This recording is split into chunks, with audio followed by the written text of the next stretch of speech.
Hey guys, welcome back to my channel Bankita lifestyle. আর sorry, আমি বলতে চাই আমি বংটাকে সরিয়ে অঙ্কিতা লাইফস্টাইল করে দিয়েছি। রিজনটা হলো আমার কিছু চেঞ্জেস দরকার লাইফে। আর সরি, হ্যাঁ, আমাকে কিছু জাজ করো না, আমি বাইরে গেছিলাম আজকে যেহেতু সানডে, মাকে নিয়ে ঘুরতে গেছিলাম। আর ভিডিওটা আমি আজকে পোস্ট করব। তো অনেক দিন ধরে তোমরা দেখছো যে আমি ইউটিউবে কোনো ভিডিও ব্লগ কিছু পোস্ট করছি না, টাইম হচ্ছিল না। আরেকটা আপডেট দেওয়ার ছিল। আমি কারেন্টলি অনেকে আমাকে ইউটিউবে কমেন্ট করছিলে যে তুমি কি পড়ছো না, কিছু করছো না। হ্যাঁ, আমি অ্যাডমিশন নিয়েছি। আমার খুব ইচ্ছা ছিল ল পড়ার।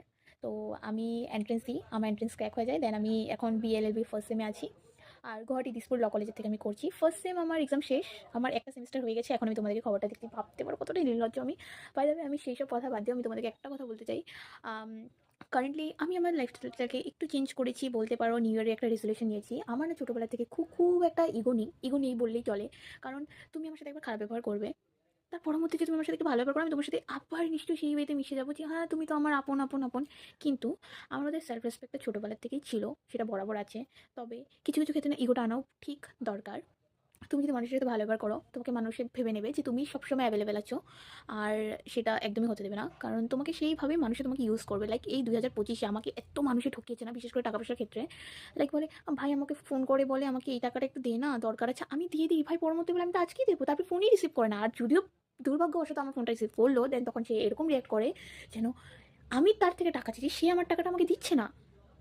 2026-এ আমি এটাই বলতে চাই, আমি না বলাটা শিখতে চাই ভাই। আমি না বলাটা শিখতে চাই, আর আমি এটা বলাটা শিখবো, আর এটা ভেবে নিয়েছি।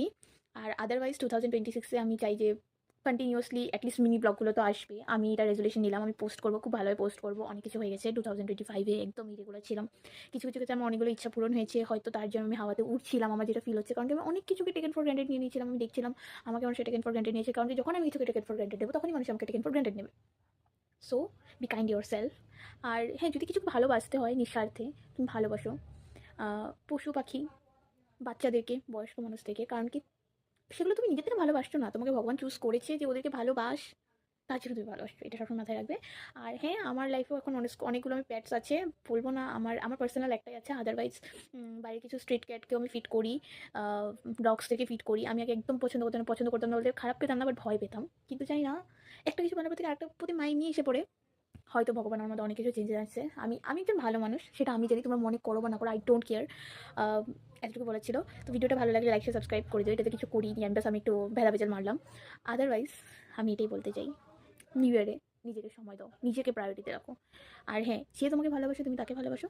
যে তোমাকে যদি ভালোবাসে না, আগে ভালোবাসতো, তুমি আগে ভালোবেসেছো, এখন তোমাকে ভালোবাসে না, ফায়ার করে দাও লাইফ থেকে। Happy new year in advance.